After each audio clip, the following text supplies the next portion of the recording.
سپارہ سورہ بقرہ کی آیت نمبر 230 سے 234. اعوذ باللہ من الشیطان الرجیم. بسم اللہ الرحمن الرحیم. فَإِن طَلَّقَهَا فَلَا تَحِلُّ لَهُ مِن بَعْدُ حَتَّى تَنكِحَ زَوْجًا غَيْرَهُ. فَإِن طَلَّقَهَا فَلَا جُنَاحَ عَلَيْهِمَا أَن يَتَرَاجَعَا إِن ظَنَّا أَن يُقِيمَا حُدُودَ اللَّهِ وَتِلْكَ حُدُودُ اللَّهِ يُبَيِّنُهَا لِقَوْمٍ يَعْلَمُونَ.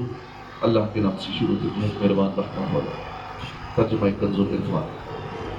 پھر اگر شوہر بیوی کو تیسری طلاق دے دے تو اب وہ عورت اس کے لیے حلال نہ ہوگی جب تک دوسرے خاوند سے نکاح نہ کرے. پھر وہ دوسرا خاوند اگر اسے طلاق دے دے تو ان دونوں پر ایک دوسرے کی طرف لوٹ آنے میں کچھ گناہ نہیں، اگر وہ یہ سمجھیں کہ اب اللہ کی حدوں کو قائم رکھ لیں گے، اور یہ اللہ کی حدیں ہیں جنہیں وہ دانش مندوں کے لیے بیان کرتا ہے. فَإِن طَلَّقَهَا، پھر اگر شوہر بیوی کو تیسری طلاق دے دے. 3 طلاقوں کے بعد عورت شوہر پر حرمت غلیظہ کے ساتھ حرام ہو جاتی ہے. اب نہ اس سے رجوع ہو سکتا ہے اور نہ دوبارہ نکاح، جب تک یہ نہ ہو کہ عورت عدت گزار کر کسی دوسرے مرد سے نکاح کرے اور وہ دوسرا شوہر صحبت کے بعد طلاق دے، یا وہ فوت ہو جائے اور عورت پھر اس دوسرے شوہر کی عدت گزارے. 3 طلاقیں 3 مہینوں میں دی جائیں، یا 1 مہینے میں، یا 1 دن میں، یا 1 نشست میں، یا 1 جملے میں، بہر صورت تینوں واقع ہو جاتی ہیں اور عورت پر مرد پر حرام ہو جاتی ہے. 3 طلاقوں کے بعد بغیر شرعی طریقے کے مرد عورت کا بستری وغیرہ کرنا صریح حرام ناجائز ہے، اور ایسی صلح کی کوشش کروانے والے بھی گناہ میں برابر کے شریک ہیں. تفصیل کے لیے علماء اہل سنت کی کتابوں کی طرف رجوع کریں. وَإِذَا طَلَّقْتُمُ النِّسَاءَ فَبَلَغْنَ أَجَلَهُنَّ فَأَمْسِكُوهُنَّ بِمَعْرُوفٍ أَوْ سَرِّحُوهُنَّ بِمَعْرُوفٍ وَلَا تُمْسِكُوهُنَّ ضِرَارًا لِتَعْتَدُوا وَمَن يَفْعَلْ ذَلِكَ فَقَدْ ظَلَمَ نَفْسَهُ وَلَا تَتَّخِذُوا آيَاتِ اللَّهِ هُزُوًا وَاذْكُرُوا نِعْمَةَ اللَّهِ عَلَيْكُمْ وَمَا أَنزَلَ عَلَيْكُمْ مِنَ الْكِتَابِ وَالْحِكْمَةِ يَعِظُكُمْ بِهِ وَاتَّقُوا اللَّهَ وَاعْلَمُوا أَنَّ اللَّهَ بِكُلِّ شَيْءٍ عَلِيمٌ. اور جب تم عورتوں کو طلاق دو اور وہ اپنی عدت کی اختتامی مدت کے قریب تک پہنچ جائیں تو اس وقت انہیں اچھے طریقے سے روک لو یا اچھے طریقے سے چھوڑ دو، اور انہیں نقصان پہنچانے کے لیے نہ روک رکھو، تاکہ تم ان پر زیادتی کرو، اور جو ایسا کرے اس نے اپنی جان پر ظلم کیا. اور اللہ کی آیتوں کو ٹھٹا مذاق نہ بنا لو، اور اپنے اوپر اللہ کا احسان یاد کرو، اور اس نے تم پر جو کتاب اور حکمت اتاری ہے اسے یاد کرو. اس کے ذریعے وہ تمہیں نصیحت فرماتا ہے. اور اللہ سے ڈرتے رہو اور جان رکھو کہ اللہ سب کچھ جاننے والا ہے. یہ آیت ایک انصاری کے بارے میں نازل ہوئی. وَإِذَا طَلَّقْتُمُ النِّسَاءَ، ایک انصاری کے بارے میں یہ آیت نازل ہوئی. انہوں نے اپنی عورت کو طلاق دے دی، اور جب عدت ختم ہونے کے قریب ہوتی تھی تو رجوع کر دیا کرتے تھے تاکہ عورت قید میں پڑی رہے. اس پر یہ آیت نازل ہوئی، جس کا خلاصہ یہ ہے کہ جب تم عورتوں کو طلاق دو اور وہ اپنی عدت کی اختتامی مدت کے قریب پہنچ جائیں تو اس وقت انہیں اچھے طریقے سے روک لو یا اچھے طریقے سے چھوڑ دو. تمہیں رجوع کا اختیار تو دیا گیا ہے، لیکن اس اختیار کو ظلم و زیادتی کا ہیلہ نہ بناؤ. انہیں نقصان پہنچانے اور ایذا دینے کی نیت سے رجوع کرتے رہو.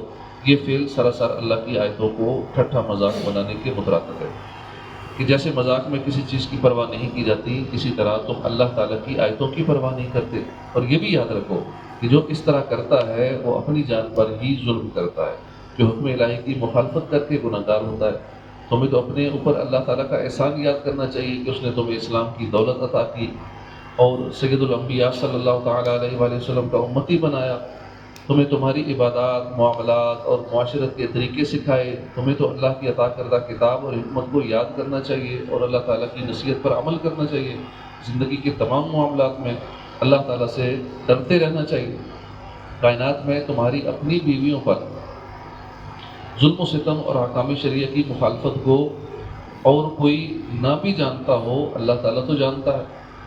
اس کی بارگاہ میں تو جواب دینا ہی پڑے گا۔ سبحان اللہ، کتنی پیاری نصیحت ہے، کتنا پیارا بیان ہے۔ اللہ تعالیٰ کرے کہ ہمارے گھروں کے معاملات بھی اللہ کے حکم کے مطابق ہو جائے۔ وَإِذَا طَلَّقْتُمُ النِّسَاءَ فَبَلَغْنَ أَجَلَهُنَّ فَلَا تَعْضُلُوهُنَّ أَن يَنكِحْنَ أَزْوَاجَهُنَّ إِذَا قَضَوْا بَيْنَهُم بِالْمَعْرُوفِ ذَلِكَ يُوعَظُ بِهِ مَن كَانَ مِنكُم يُؤْمِنُ بِاللَّهِ وَالْيَوْمِ الْآخِرِ ذَلِكُمْ أَزْكَىٰ لَكُمْ وَأَطْهَرُ واللہ یعلم وانتم لا تعلمون۔ اور جب تم عورتوں کو طلاق دو اور ان کی عدت کی مدت پوری ہو جائے تو اے عورتوں کے والیوں، انہیں اپنے شوہروں سے نکاح کرنے سے نہ روکو جبکہ آپس میں شریعت کے موافق رضامند ہو جائیں۔ یہ نصیحت اسے دی جاتی ہے جو تم میں سے اللہ اور قیامت پر ایمان رکھتا ہو، یہ تمہارے لیے زیادہ ستھرا اور پاکیزہ کام ہے اور اللہ جانتا ہے تم نہیں جانتے۔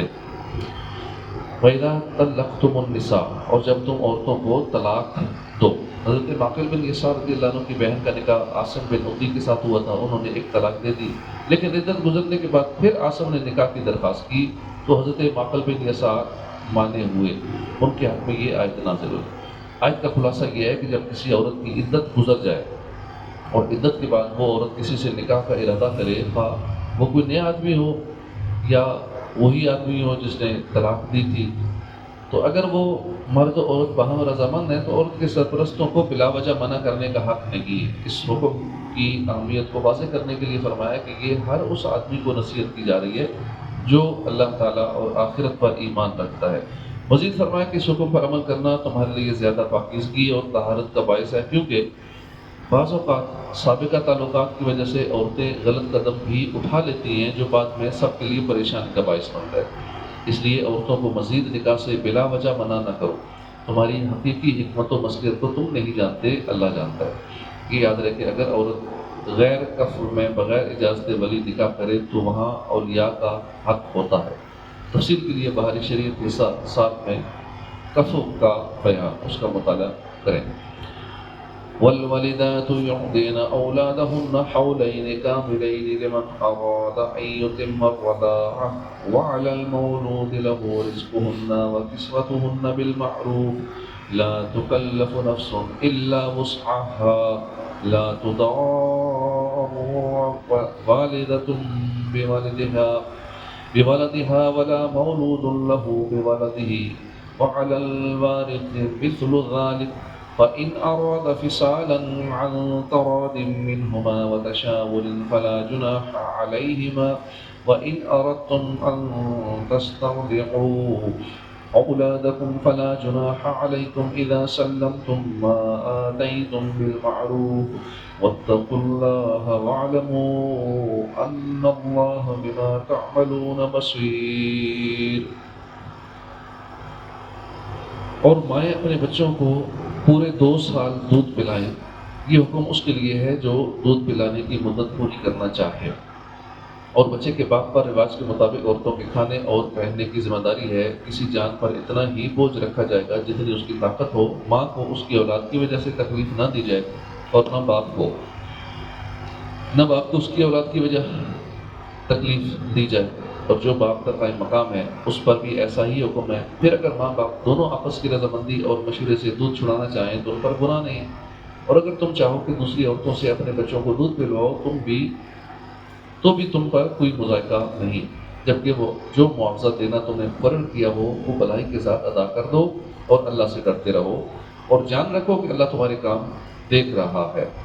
طلاق کے بیان کے بعد یہ سوال طبعاً سامنے آتا ہے کہ اگر طلاق والی عورت کی گود میں شیر خوار بچہ ہو تو اس کی جدائی کے بعد اس کی پرورش کا کیا طریقہ ہوگا؟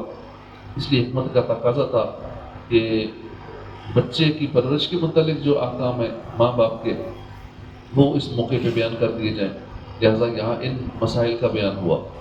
آیت کا خلاصہ اور اس کی وضاحت یہ ہے کہ مائیں اپنے بچوں کو پورے 2 سال دودھ پلائیں۔ 2 سال مکمل کرانے کا حکم اس کے لیے ہے جو دودھ پلانے کی مدت پوری کرنا چاہے، کیونکہ 2 سال کے بعد بچے کو دودھ پلانا ناجائز ہوتا ہے۔ اگرچہ 2.5 سال تک دودھ پلانے سے حرمت رضاعت ثابت ہو جاتی ہے، اور اگر وہ میاں بیوی باہمی مشورے سے کسی اور سے بچے کو دودھ پلوانا چاہیں تو اس میں بھی کوئی حرج نہیں، البتہ اس صورت میں دودھ پلانے والی عورت کو اس کی اجرت صحیح طریقے سے ادا کی جائے گی۔ ماں کو اس کی اولاد کی وجہ سے تکلیف نہ دی جائے اور نہ باپ کو اس کی اولاد سے تکلیف دی جائے۔ ماں کو ضرر دینا یہ ہے کہ جس صورت میں اس پر دودھ پلانا ضروری نہیں اس میں اسے دودھ پلانے پر مجبور کیا جائے، اور باپ کو ضرر دینا یہ ہے کہ اس کی طاقت سے زیادہ اس پر ذمہ داری ڈالی جائے۔ یا آیت کا یہ معنی ہے کہ نہ ماں بچے کو تکلیف دے نہ باپ۔ ماں کا بچے کو ضرر دینا یہ ہے کہ اس کو وقت پر دودھ نہ دے، اس کی نگرانی نہ رکھے یا اپنے ساتھ مانوس کر لینے کے بعد چھوڑ دے، اور باپ کا بچے کو ضرر دینا یہ ہے کہ مانوس بچے کو ماں سے چھین لے یا ماں کے حق میں کوتاہی کرے جس سے بچے کو نقصان پہنچے۔ یہاں یہ بھی ذہن میں رکھیں کہ دودھ پلانے کے حوالے سے جو باپ کا قائم مقام ہے اس کا بھی یہی حکم ہے۔ بچے کو دودھ پلانے کے متعلق چند احکام۔ ماں کا متعلقہ ہو یا نہ ہو اس پر اپنے بچے کو دودھ پلانا واجب ہے، بشرطے کہ باپ کو اجرت پر دودھ پلوانے کی قدرت نہ ہو یا کوئی دودھ پلانے والی میسر نہ آئے یا بچہ ماں کے سوا اور کسی کا دودھ قبول نہ کرے۔ اگر یہ باتیں نہ ہوں یعنی بچے کی پرورش خاص ماں کے دودھ پر موقوف نہ ہو تو ماں پر دودھ پلانا واجب نہیں، مستحب ہے۔ دودھ پلانے میں 2 سال کی مدت کا پورا کرنا لازم نہیں ہے۔ اگر بچے کو ضرورت نہ رہے اور دودھ چھڑانے میں اس کے لیے خطرہ نہ ہو تو کم مدت میں بھی دودھ چھڑانا جائز ہے۔ بچے کی پرورش اور اس کو دودھ پلوانا باپ کے ذمہ واجب ہے، اس کے لیے وہ دودھ پلانے والی مقرر کرے، لیکن اگر ماں اپنی رغبت سے بچے کو دودھ پلانا چاہے تو مستحب ہے۔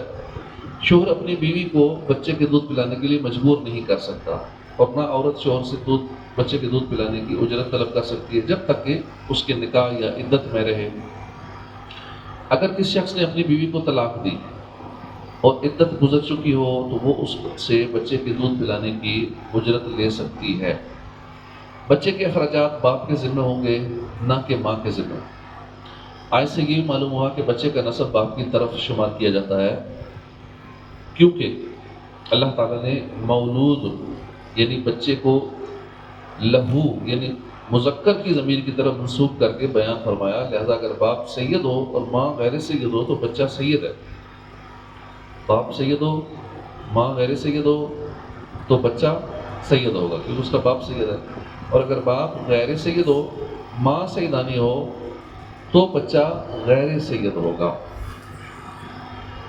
بچہ غیر سید ہی شمار ہوگا اگر بچے کا باپ غیر سید ہے۔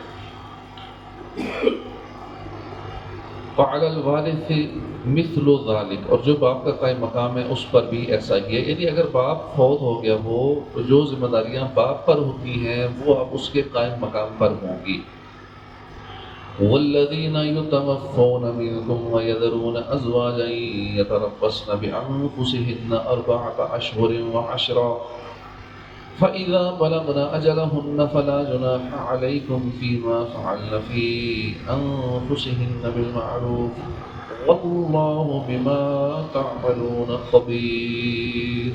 اور تم میں سے جو مر جائیں اور بیویاں چھوڑیں تو وہ بیویاں 4 مہینے اور 10 دن اپنے آپ کو روکے رکھیں، تو جب وہ اپنی اختتامی مدت کو پہنچ جائیں تو اے والیو تم پر اس کام میں کوئی حرج نہیں جو عورتیں اپنے معاملے میں شریعت کے مطابق کرتے ہیں اور اللہ تمہارے کاموں سے خبردار ہے۔ والذین یتوفون منکم، اور تم میں سے جو مر جائیں۔ سورہ بقرہ آیت 229 کی تفسیر میں عورتوں کی عدتوں کا بیان گزر چکا ہے۔ یہاں آیت میں فوت شدہ آدمی کی بیوی کی عدت کا بیان ہے کہ فوت شدہ کی بیوی کی عدت 4 ماہ 10 دن ہے۔ یہ صورت میں ہے جب شوہر کا انتقال چاند کی پہلی تاریخ ہوا، ورنہ عورت 130 دن پورے کرے گی۔ یہ اس صورت میں ہے 4 مہینے 10 دن، اس صورت میں ہے کہ جب شوہر کا انتقال چاند کی پہلی تاریخ کو ہوا، اور اگر شوہر کا انتقال چاند کی پہلی تاریخ کو نہیں ہوا تو پھر 130 دن عورت عدت پورے کرے گی۔ عدت کے 3 اہم مسائل ہیں۔ شوہر کی وفات کی یا طلاق بائن کی عدت گزارنے والی دوران عدت نہ گھر سے باہر نکل سکتی ہے اور نہ بناؤ سنگار کر سکتی ہے، خواہ زیور سے کرے یا رنگین ریشمی کپڑوں سے کرے یا خوشبو تیل مہندی وغیرہ سے۔ اگر کوئی عورت عدت کی پابندیاں پوری نہ کرے تو جو اسے روکنے پر قادر ہے وہ اسے روکے، اگر نہیں روکے گا تو وہ بھی گناہ گار ہوگا۔ جو عورت طلاق رجعی کی عدت میں ہو اس کی زینت اور سنگار کرنا مستحب ہے۔ وفات کی عدت گزارنا بیوی پر مطلقاً لازم ہے، خواہ جوان ہو یا بوڑھی ہو یا نابالغ ہو۔ وفات کی عدت گزارنا بیوی پر مطلقاً لازم ہے، خواہ جوان ہو یا بوڑھی ہو یا نابالغہ، یوں ہی عورت کی رخصتی ہوئی ہو یا نہ ہوئی ہو۔ مزید تفصیل کے لیے بہاری شعر کے ساتھ 9 اس میں تفصیل لکھی ہوئی ہے، اس کا مطالعہ کریں۔ تو اے والیوں تم پر اس کام میں کوئی حرج نہیں، فلا جناح علیکم فیما فعلنا فی انفسہن بالمعروف، تو اے والیوں تم پر اس کام میں کوئی حرج نہیں جو عورتیں اپنے معاملے میں شریعت کے مطابق کر لیں۔ اس سے معلوم ہوا کہ عورتوں کو اپنے معاملات کا فیصلہ کرنے کا اختیار ہے اور وہ خود بھی اپنا نکاح کر سکتی ہیں، البتہ مشورے سے چلنا بہرحال بہتر ہے۔ صدق اللہ العظیم۔